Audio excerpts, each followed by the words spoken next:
الحمدللہ الذی جعل القرآن للدین اساسا وحدیثا نبویا لہ مصباحا ونبراسا اما بعد فاعوذ باللہ من الشیطان الرجیم بسم اللہ الرحمن الرحیم قال النبی صلی اللہ علیہ وسلم انا آخر الانبیاء وانتم آخر الامم صدق اللہ العظیم۔ ہمارا مقصود صبح نو ہے، ستم کی راتوں سے کیا ڈریں گے۔ ہمارا مقصود صبح نو ہے، ستم کی راتوں سے کیا ڈریں گے۔ کیا ہے سجدہ نہ ظلمتوں کو کبھی نہ ہم نے نہ اب کریں گے۔ اے عصر حاضر گواہ رہنا، چراغ الفت جلایا ہم نے، رہے قدم قدم پہ وفائیں لہو سے اپنے دیے جلیں گے۔ انتہائی واجب الاحترام قابل صد احترام علماء کرام، عمائدین علاقہ، معززین علاقہ، بہادر نڈر بے خوف توحید و سنت کے پروانوں، صحاب رسول کے دیوانوں، آج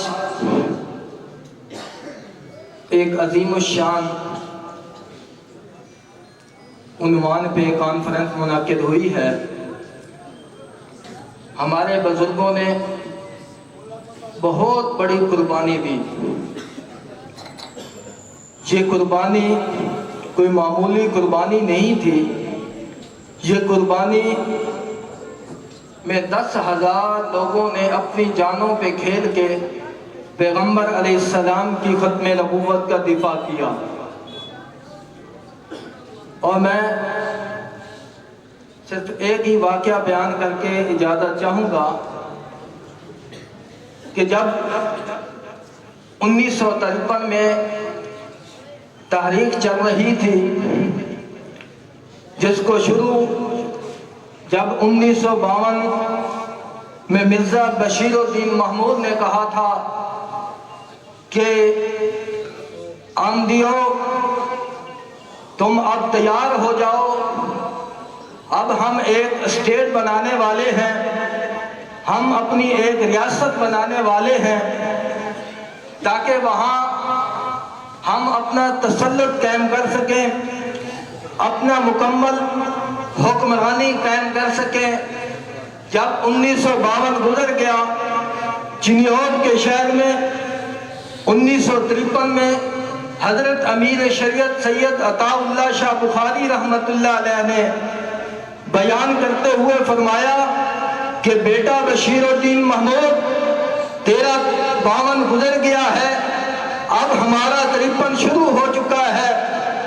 اور اس کے بعد ایک بہت بڑی تحریک چلی کہ اس کے نتیجے میں لاہور ماہ روڈ پہ لوگوں کے لاشیں بچھائی گئی، علماء کو شہید کر دیا گیا، ختم نبوت کے پروانوں کو ٹکڑے ٹکڑے کر دیا گیا، لیکن انہوں نے پیغمبر کی ناموس پہ سمجھوتا نہیں برداشت کیا۔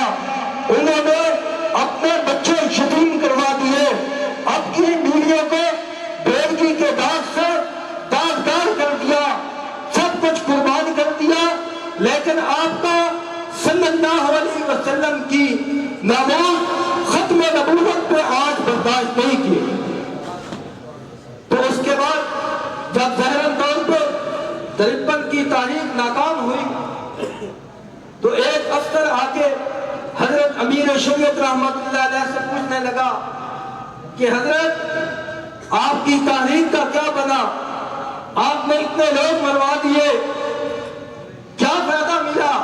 تو حضرت امیر شریعت رحمت اللہ علیہ نے فرمایا کہ میں امت کے اندر ایک ٹائم ایٹم بم پھٹ کر کے جا رہا ہوں، ایک وقت آئے گا اور یہ قادیانیت کو بہا لے جائے گا۔ اور وہ وقت 7 ستمبر 1974 میں آیا کہ جس دن ختم نبوت کے حق میں قانون پاس ہوا۔ تو ہماری آج کی یہ محفل انہی شہداء کی یاد میں ہے کہ انہوں نے اتنی بڑی قربانی دی، ہمارا اتنا تو حق بنتا ہے کہ ہم ان کو یاد کریں، ان کے لیے سال ثواب کریں، جس طرح انہوں نے ہم تک پیغام پہنچایا کہ آقا کی نمود کا تحفظ کرنا سمجھایا، بتایا، تو ہم بھی اپنی آنے والی نسل میں اس پیغام کو منتقل کریں۔ ہاتھ کھڑا کر کے بتائیں، ختم نبوت کے دفاع کے لیے کام کرو گے نا؟ مجلس آران اسلام کے پلیٹ فارم پہ کام کرو گے نا انشاءاللہ؟ اپنے علاقے میں یونٹ بناؤ گے نا انشاءاللہ؟ باقی